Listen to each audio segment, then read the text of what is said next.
रुको, वहीं रुको। तुम्हें संभवतः पता नहीं, एक असुर पुत्री होने के नाते इस स्वर्ग लोक जैसे स्थान में होने का तुम्हें कोई अधिकार नहीं है। तुम्हारा विवाह उससे होगा जो देवता समान होगा। ये तुमने सोच भी कैसे लिया?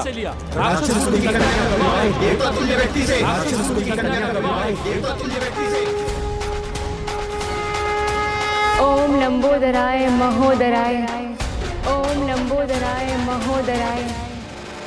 प्रभु प्रभु, इस पड़ाव को पार करने में मेरे मार्गदर्शक बनने की कृपा कीजिए।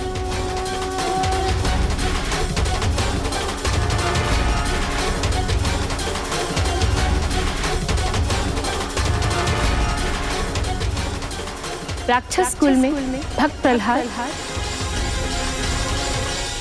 महान दानवीर राजा बलि भी हुए हैं। मैं असुरवंशी हुई तो क्या हुआ? महादेव और माता पार्वती के नंदन प्रथम पूज्य श्री गणेश जी की भक्त हूँ और उनकी कृपा सदैव अपने भक्तों पर रहती है।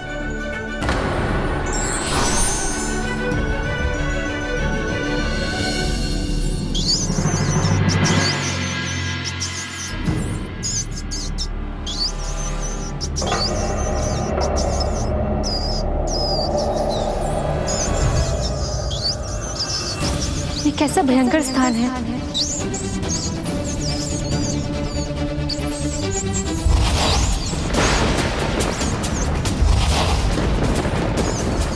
क्या हुआ राजकुमारी?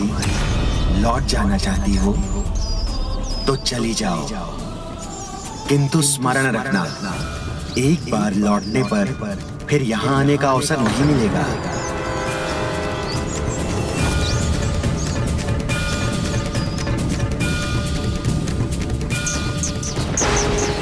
क्या हुआ प्रभु? आपका ध्यान क्यों भंग हुआ?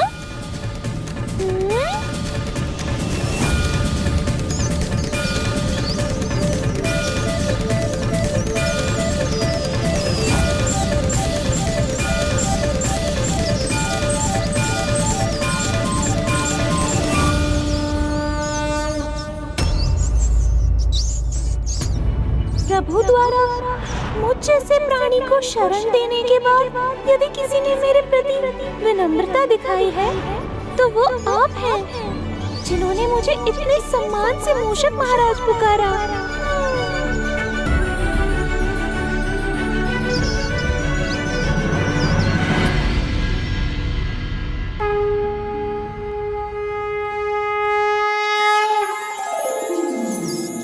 जो महादेव के पुत्र हैं, पार्वती नंदन हैं, उन्होंने एक मूषक को अपना वाहन बनाकर अपनी विनम्रता, उदारता का परिचय दिया है, तो भला मैं कीचड़ में पांव क्यों नहीं रख सकती?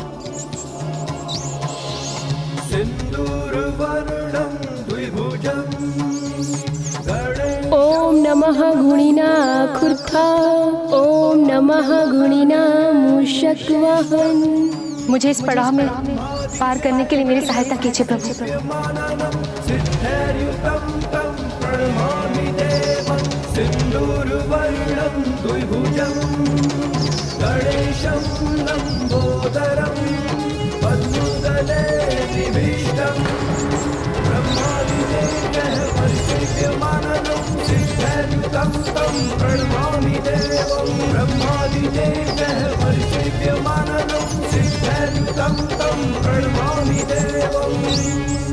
मुझे इस दिशा में जाना चाहिए।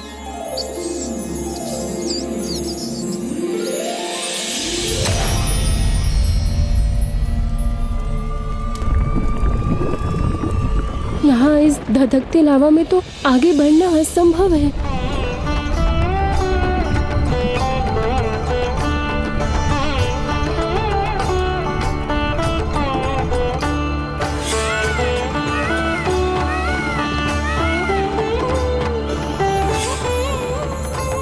गणेश जी ने अपने कर्तव्य के लिए एक दंत न्योछावर कर दिया, किंतु असफलता स्वीकार नहीं की, तो उनकी भक्त विफलता कैसे मान सकती है?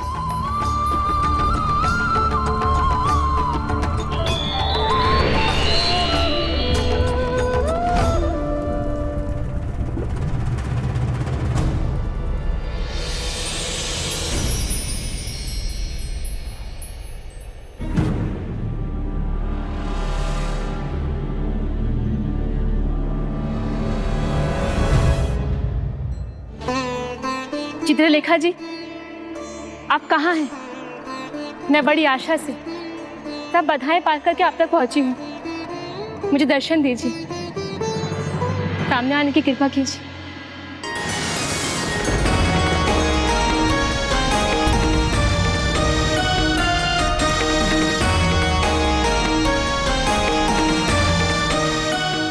तुम सफलतापूर्वक यहाँ तक पहुँची, इससे मैं बहुत प्रभावित हूँ।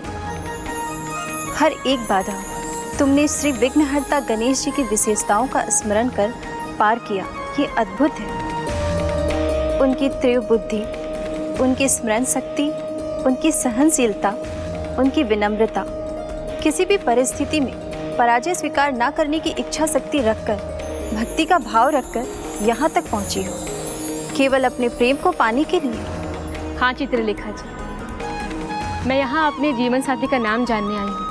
हमारे भाग्य तो एक दूसरे से जुड़े हैं, इसका संकेत तो प्रभु श्री गणेश जी ने भी दिया है। इसलिए स्वप्न में ही उन्हें निहारते हुए ऐसे लगा जैसे उनके साथ जन्मों का बंधन हो। तब इससे पहले मैं तुम्हारे लिए कुछ करूं, तुम्हें अपने प्रेम की परीक्षा देनी होगी।